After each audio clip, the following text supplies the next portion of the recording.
Welcome to another edition of The Corner Booth here at the Green Spot Restaurant. I'm Aaron Rand, along with Leslie Chesterman and Bill Brownstein of the Montreal Gazette. Guys, Merry Christmas. Yeah. Just thought I would say that's been a while since our last one. Yes. Nothing much has happened since the last one. No, it's been fairly quiet. What was the last time? No. Yeah, because fairly of quiet time. COVID and whatever, it's been 2 months. Well, Aaron caught COVID. He did. I did. Actually, 2 days after That's we why did you're our last sitting one. next to him and That's not right. me. Yeah. That's why I'm sitting very close to you, Bill. Yeah, and we're only maskless now because we're, of course, all eating and drinking. Yes. Exactly. Mm-hmm. Yes.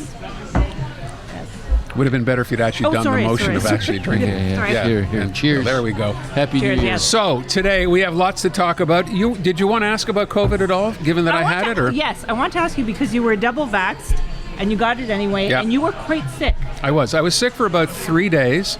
And it felt like, as other people described it, a really bad flu. You know, you had the chills. I remember sleeping in my clothes one night. I was so cold. So it was that kind of thing. Then gradually, a couple of days after that, I was fine. But it's not like the sniffles. No, it wasn't for me. It was like I got hit by a truck. Basically, it was a lack of taste, and then no one could figure out, in fact, if you had anything because... Yeah, because it kind of dissipates. But the thing that's No, so I'm talking bizarre... about your lack of taste. Oh, my lack of taste, yeah. The thing is, when you lose your sense of taste, it takes you a while to realize you've lost it because you're eating things and you don't really pay attention. You feel you're well enough to actually eat because the first couple of days, I wanted nothing to do with food. That's how bad you feel. And then now, I feel fine. And I've since tested, obviously, negative for COVID. But I don't think, exactly the same the way I did before. So I'd say maybe I'm 80, 85% of the way back. But things that should taste really obvious do not yet still. So, Are you scared of getting it again? Because like Prince Charles got it twice, you know? I wasn't until you asked.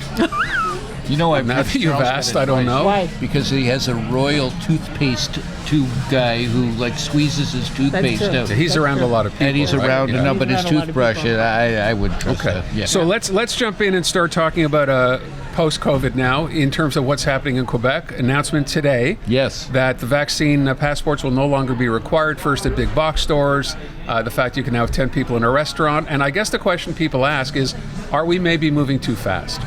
Well, according to the Premier, we're being very cautious. He's also figuring that if there's a convoy that goes down to Quebec City, he could say, what are you complaining about? You've got everything you want. Yeah. I think that's... But that's not stopping them. That's not stopping them, but I think he bends to that kind of pressure, I think, and this will hopefully avoid any kind of confrontation, but I'm guessing that might have played into his thinking here. I think it's too soon, but there's one thing that's really surprised me about all this talk about like restaurants, or I went to the Bay today, you had to show your vaccine passport at the door and the SAQ. It's that I was at a restaurant last week. It was actually pretty crowded. It was great to get out again. And then I thought to myself, well, if everybody here is vaxxed, why is it dangerous for us? Isn't this opening up to the unvaccinated much more dangerous for them if they're unvaccinated? So I know, I think at the beginning we all thought if we were vaxxed, we wouldn't catch COVID. We know that's not true. Aaron is living proof.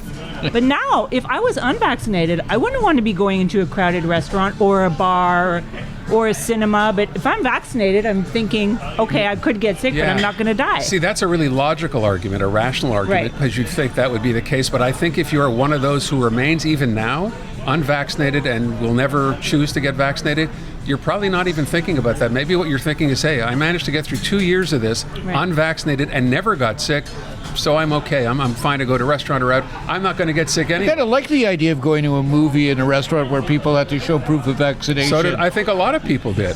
Yeah. And I think a lot of people now, we actually talked about this on my show today, was this idea that I've done everything you asked us to do for 2 years. Finally, vax passports make a lot of people feel safe. So what are we doing? We're getting rid of it because now the new mantra is we have to learn to live with it. But they could still get COVID. I mean, it was a kind of false feeling of security, whereas, like I said, if you're unvaccinated, there's no false sense of security. I mean, you're putting yourself at risk. Well, that's in your mind. That's your false sense of security, right? Yeah, I mean... Thinking it's not going to happen to you because it hasn't yet. Yeah, exactly. But, I mean, I felt fine going to the restaurant. I feel fine going to a movie. But then you see, like, the numbers in Denmark that have shot up. Yeah, we only have to hope we don't get back there. But the madness, Aaron, we have to address the madness. What are you mad at, Bill? Well, I mean, the idiocy that people are protesting the fact that people want to save their lives by giving them a vaccination, and that's infringing on their liberties. I just don't get that whatsoever. When we were young, there was a polio vaccine. I can't recall my parents or anybody else telling us, well, I don't know about this. That's the most bizarre part of all of this. When you think back, right, through the course of history, measles, rubella, polio, whatever no one ever said, although I've been told by people that even back then, there were protests. So obviously nothing as organized as what we have now, but there were still people against those now. The part that I don't understand, I don't understand though is this: what makes you, the average person out there who's decided not to get the vaccine, what makes you expert enough in virology or epidemiology to say, well, I don't believe enough time was spent developing these vaccines? According to what? According to their tribe on Facebook. Right. This is all tribalism. This is all people who have found their people on social media. And this is what's happening when it comes to Trump. This is what's happening when what comes to Ottawa. All these people are getting together because they all have something in common and they've found their people. Yeah. Jonas Salk. We couldn't find our people. Jonas Salk was working with a Bunsen burner and a beaker in a bathroom somewhere, got a polio vaccine up and running, not with any help from Big Pharma, not with a huge amount of research, and it was accepted and it helped in a very, very big way.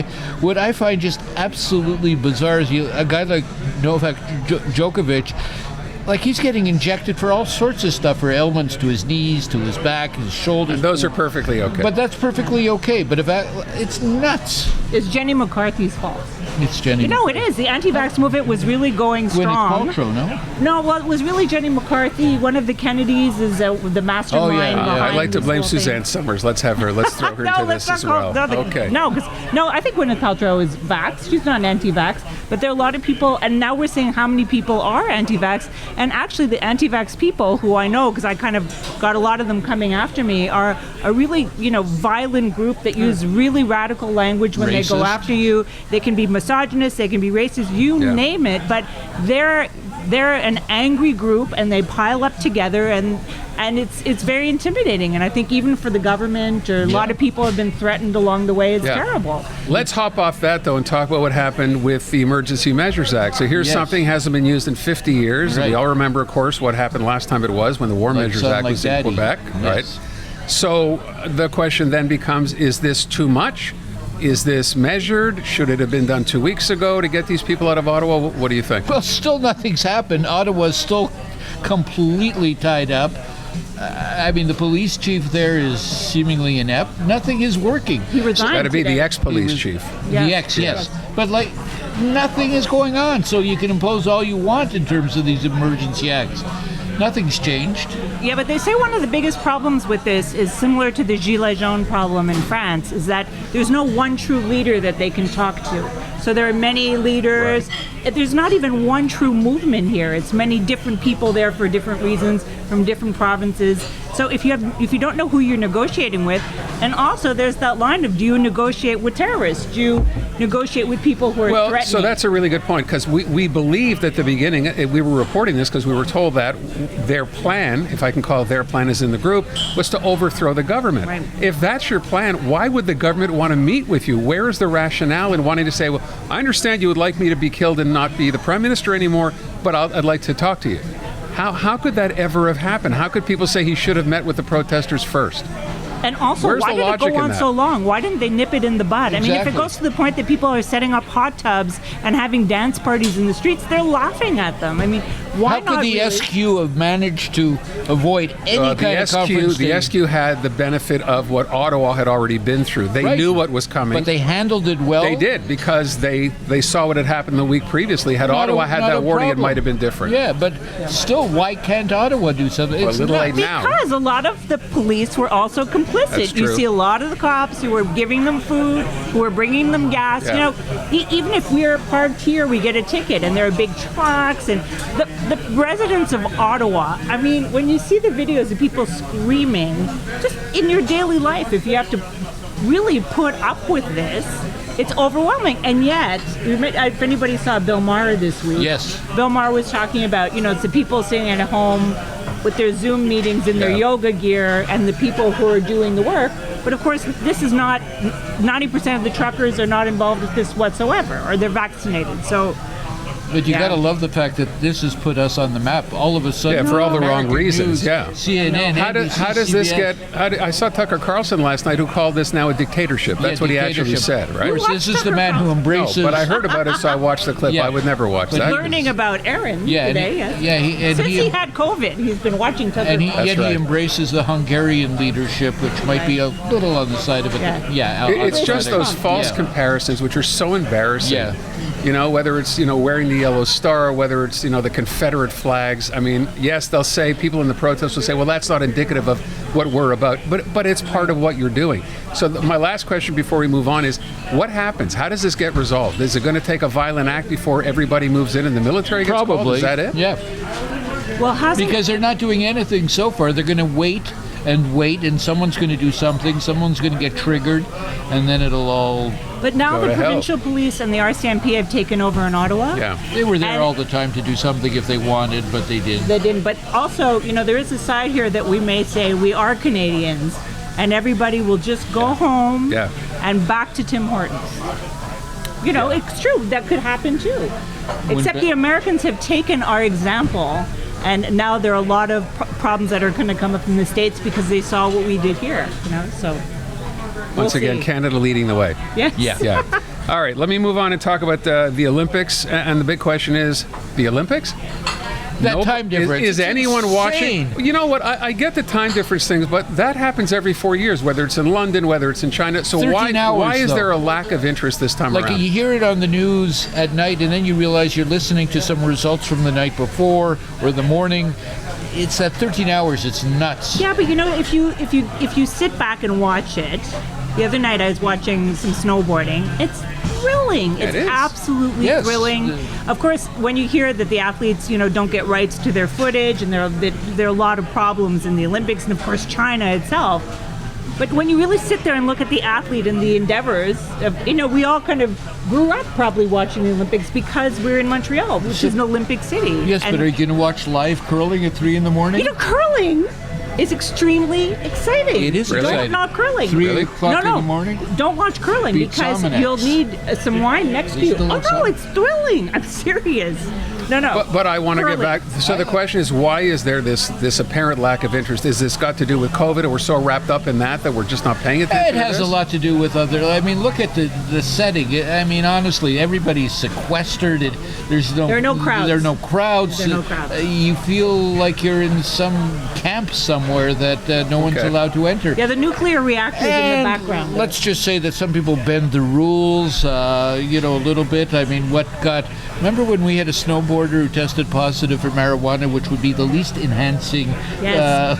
drug there is in terms of performance, and yet, I mean, we have different rules for different people. What is this with the Russian Olympic Committee as Yeah. opposed to? I mean, I don't get What it. about the skating? There's no Battle of the Bryants. There's no Elvis Stoico. There's no Nobody's smashing each other in the but knees. see, but that's just it. There's people like Kevin Chen, I think his name is, the U.S. There have been Yes. some amazing performances. Yes, there have But been. we either don't care, or it happened, as Bill said, so long ago that we forgot about it by that time. The big story now is the scandal. The 15-year-old Russian skater Yes. who's on heart medication. Then we find out today, beyond, by the way, that one drug, apparently she's on a couple of Yeah, others. but she says she took her. She was her might have grandfather's, had her yeah. grandfather's. She might have Yeah, accidentally 'cause taken her that makes a grandfather's. lot of right. But what kind of message does that send when a committee meets Right. for a day and says, well, you know what? We'll allow her to compete, but she can't take part in the medal ceremony. that's bizarre. What Yeah, is what that? does that mean? Yeah, exactly. Well, And by the way, what also hurts is the fact that the NHL's not there.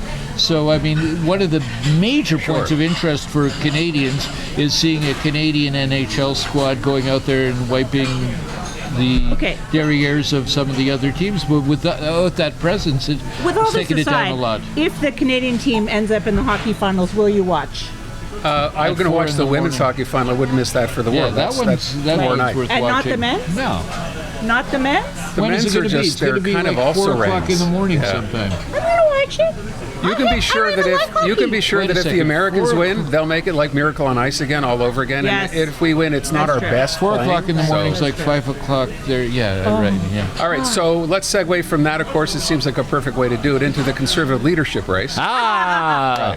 So we can announce on the podcast today, we found out through sources that Jean Charest will in fact choose to run for the Conservative leadership. So let's start with that. Are you? He's going to have a battle on his head with Pierre Poilievre. Let me just say, when I say that, we have learned, I have learned, and I'm making that up. I'm just saying I think he will announce, because he told us it would be this week. Rumor has it? Yes, rumor has it that he will. Not a good idea? Good idea? Well, I think for them it's a good idea, but they probably won't elect him. He'll never fly out west.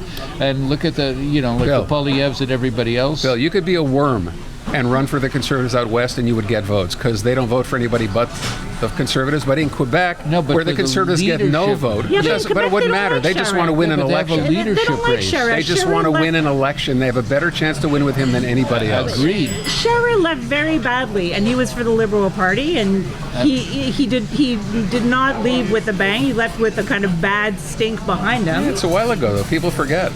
Do people forget? Do people in Quebec forget? I don't know. Yesterday's man. Okay. I think he was a huge disappointment. I look back to Jean Charest, and we thought he'd come and save Quebec and everything. And what did he do? I'm telling you who's not going to be happy if he runs. Brian Mulroney? No, Justin. They much prefer to have Pierre Poilievre than him. Where's Ben Mulroney? Where's Ben Mulroney? I think he ain't running. Caroline Mulroney. The Mulroneys are not running in this election. Are not running. Okay. But to Bill's point, it brings up this interesting idea that if Justin Trudeau, every time I talk to Tom Mulcair, he suggests he's on his way out, and he knows it. Yes. He's kind of handing over the reins to Chrystia Freeland. Right. And she's going to, in fact, be the one running next for Prime Minister. You think that helps the Liberals or hurts them? You either love Justin Trudeau or you hate him. I don't think there's a whole lot of middle ground, right? So Chrystia Freeland is the next leader, our next Prime Minister? She's smart. Time for a woman. But it'll be the same situation. It'll be Quebec, Ontario, and the Maritimes, and the rest of the country voting Conservative. It doesn't even matter the individual anymore, right, unless it is a guy like Jean Charest, which would swing a lot of votes in Quebec. Okay. But maybe not swing a lot of votes out west. No. But like Aaron says, they vote for the party. Yeah. Because ultimately all they care about is winning the general election. Right. And if he can get them the most seats in Quebec, then he's the guy perhaps. Now, what about Candice Bergen? She can't run because she's the interim leader. Right. Right. But what do we think of her so far? I think she's doing pretty well, actually. I saw her speak in the House. I think she's good. Yeah. She loved the truckers, and all of a sudden, no, they should go home. I love the most? Her French. Her French is so good, so brilliant. No, I'm kidding. Of course, she doesn't speak any French at all. But maybe that's why she's not running. All right, let's talk about the other big story of the week. I don't know how this got overlooked, and that, of course, is the fact that maybe the answer to what's for dinner now will be squirrel. A restaurant in Scotland, in Edinburgh, has decided, and by the way, there are lots of varieties of squirrel, and they're talking about the one here, the gray squirrel. So, Leslie, you're a restaurant food critic. Yes. Have you ever had squirrel, first of all? I have had squirrel. Have you? In South Carolina, I had something called the squirrel burgoo, which is a stew. Okay? Now, I saw that article about the squirrel, and it had like a little rack of squirrel. No, it doesn't. It tastes gamey, apparently, doesn't it? It's a little more gamey. Yeah. It's like pigeon meets kitten. I don't know, but but they served it in a little wrap. This part out. And the little ribs were, forget it. In South Carolina, they make a stew it's like rabbit a bit. It's the same. You could do it with what you do a rabbit. Look, if you eat a rabbit, why wouldn't you eat a squirrel? I just don't. I always say, what did the squirrel eat? What did the squirrel eat if he was eating my garbage? Nuts. He's eating nuts. They don't all eat nuts. They eat tires. They eat everything. They eat wires. They eat tires, But apparently you can't eat squirrel that's lived in a pine tree because they taste like pine salt. Well, that's better like air freshener. So wait, are you saying tire? By the way, I read this was a deluxe sort of treat, squirrel. Not just your everyman walk in and have a squirrel burger. How would you prepare squirrel? No. Okay. How would you prepare guys, in Deliverance, they were eating squirrel. Okay? Yeah, that was Deliverance. Squirrel That's because they were going to die. It's an Ozark specialty. Yeah, squirrel is what you eat when there's nothing left. Okay. Right? When... So do you say you don't see that trend coming here? No, I don't. Okay. Oh, but wait a minute, just a second, not too fast. There was a big project going on with the government a few years ago where the chefs wanted to bring hunted foods like snow goose and all kinds of wild venison, wild meats into restaurants. And one of them on the list was muskrat. And muskrat is a muskrat, which kind of swims and lives in water and kind of looks like a beaver right? meets a rat. What's wrong with that? Well, they wanted to serve that in restaurants. And Well, I'm not into muskrat. I mean, well, how do you know? You haven't had muskrat. well, because I've had beaver. Good for you. I'm not going right. to ask if you guys have. Okay. Next. Check, please. Check, please. Very well, then. We'll move from squirrels and move to the Academy Just have Awards. A sip Yes. of my drink here. Please. Talk about the fact, first of all, great Canadian film director Ivan Reitman, who passed Yes. away this Yeah, week. yes. Bill? Yes, and a really, really nice guy. And his son's a genius, Jason Reitman. But the whole point to Ivan Reitman, he came from Slovakia. His parents had survived the Holocaust. He arrived here with nothing, moved to Toronto. But it was Montreal, which was in fact the place that launched him. He got started by a producer called John Dunning from a company called Cinepix. He'd done a bunch of films. Then he'd done Meatballs, which was is still the highest grossing film ever from this country, anywhere in the world, and it launched the career of one of my favorites in years, Bill Murray. And then through Ghostbusters. Wait a sec. Did that movie actually do better than Porky's? It did do No better kidding. than Porky's. I didn't know that. In fact, over 40 million when it, which is Okay. something then, because but it was tickets good. were $1.50 Right. back then. But in any event, I mean, he did that whole series of Ghostbusters and Animal House.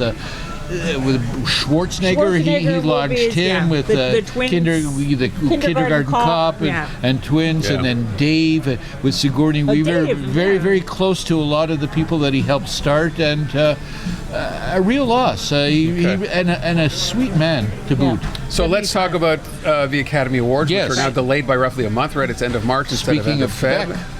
And we have, I believe, 500 films nominated for Best Film this year, Right. don't we? Is that how much?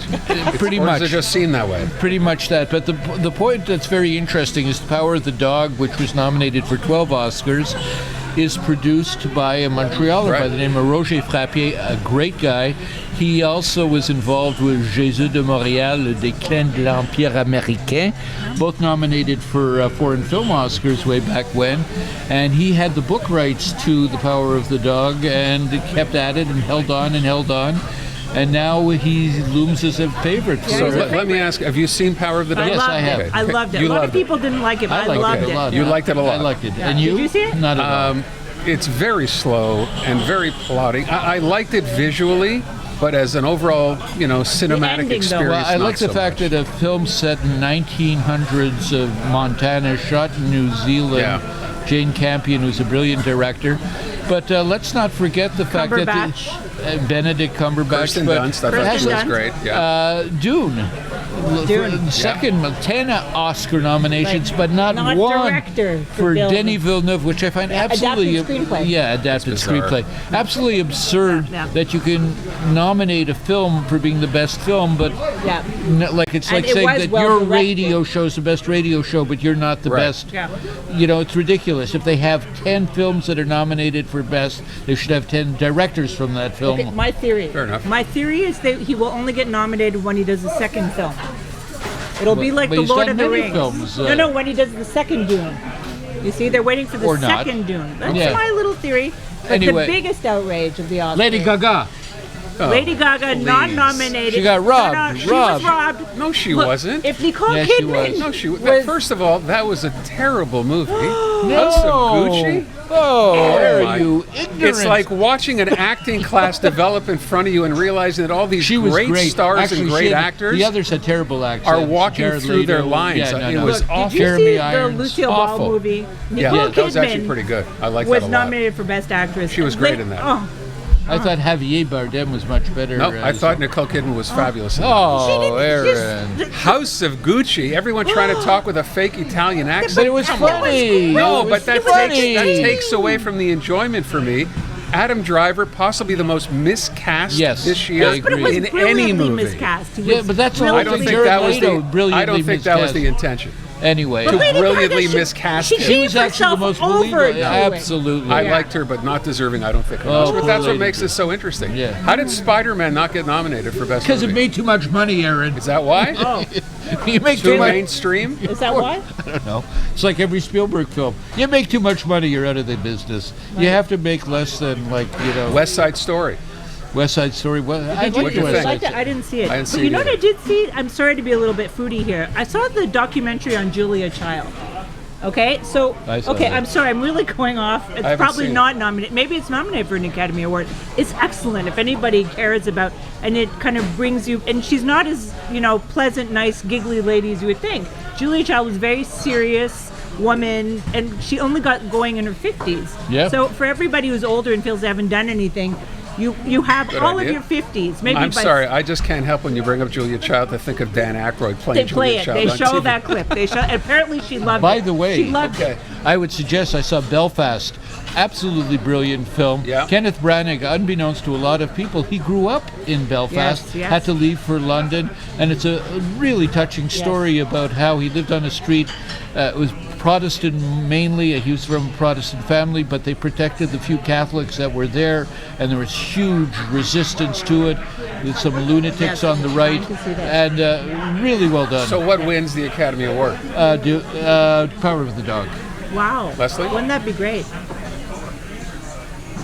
I can convince it can't be Dune because there has to be the second movie. That's my theory. I'm sticking with it. No, it won't be Dune. It'll be Power Power of the Dog. But it was a Netflix movie. Are they willing? Yeah, it's they're happened all- before. yeah, though. it's happened. I'm going to go with Nightmare Alley. By this the movie. no, Only Aaron. because I haven't seen it, but I need to Licorice Pizza, you got to check Also Oh, out. very you gotta good, see yeah. that. What's great about Licorice Pizza is they absolutely defamed John Peters, the one-time boyfriend of Barbara. I Right. thought he was dead because how could they get away with that?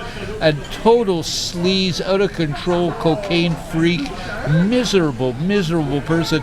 And Bradley Cooper plays him in the film, but it's a great film otherwise. Can I Okay. give one little last recommendation? On Netflix is a new series. I believe it's called Becoming Anna. Inventing Anna. Oh, Inventing well, thank Anna. you. Inventing. Have you seen it? First First five episodes, minutes. Yeah. First 5 minutes and first 5 episodes. Okay, that is actually very good. It is good. It is good. It meanders a bit. Did you see it? And You only again, saw 5 I have minutes. trouble with that. First of all, I love her from Ozark, the girl Yeah. who plays the lead character. Right. But again, I'm having trouble because she's supposed to be German, and that accent kind of comes in and out and in and out. But that's good because against it. she's actually Russian in real life. Yes. But Yes. there was a big article in New York Magazine years ago But it was about a this guy. fraudster. Yeah, but it was a guy, the fraudster. No, No, No, it was it her. was a It was woman. about her. But wasn't there this There was great- another one. Ah, about And a it guy. turns out that this girl Another Eurotrash has been paid fraudster. $250,000 after serving time in jail to tell her Netflix paid her. So you know what? Crime does pay. I guess. Crime does pay. Yeah. All right, so I'm guessing we're out of time. We are? Did we forget to talk about something that you wanted to talk about? You want to talk about the Canadians? What an amazing season. No, that's not right. Tyler Toffoli is gone. That's too bad. He was the guy I liked, and his wife was great. Yeah, she but you loved know, the city. based on this now, we now have, for the first time in Canadians history, 2 guys on the team named Pitlick. Wow. So Who would have Pitlick. thought? Actually, they've got 3. There's another Pitlick there's a that third they drafted, Pitlick on the yeah. way? I see. Okay. Wow. Good to Okay, know. wait. Thumbs up So or we're gonna thumbs have down for the Super Bowl halftime show? I loved it. Thumbs up. Yeah, I thought it was good Yeah, too. thumbs I up. Liked thought, it a lot. oh, they were great. Wow. Snoop. And since you brought up the Super Bowl, I will simply say one thing and we can wrap up. It is time the NFL re-examine the rule on pass interference being a challengeable call. Because right now, if it's called and it's a bad call or no call, You're you referring can't challenge to, it. You're referring to the call again. Yes, that it resulted in a wasn't called in touchdown. Cincinnati. Yeah. And before that, the You New were Orleans rooting for called the it. Rams No, and- it wasn't about rooting. Yeah, you don't you're have right, to be though. a fan. It's like you just New have to Orleans, watch. the same thing that Yeah. happened. Yeah, It's I time agree. that becomes a reviewable call. That's all I have to say on that. You know what that means? You know, I don't, but I'm nodding Okay. like I do. That's good. And All right. by next time, I will. I'll do my research. That's it for the Corner Booth for this episode from Green Spot Restaurant. Bill Brownstein, Leslie Chesterman, me, Aaron Rand. We will catch you here. Bill, when will we catch them here again? Soon. Possibly never. But in case, we may be back here again.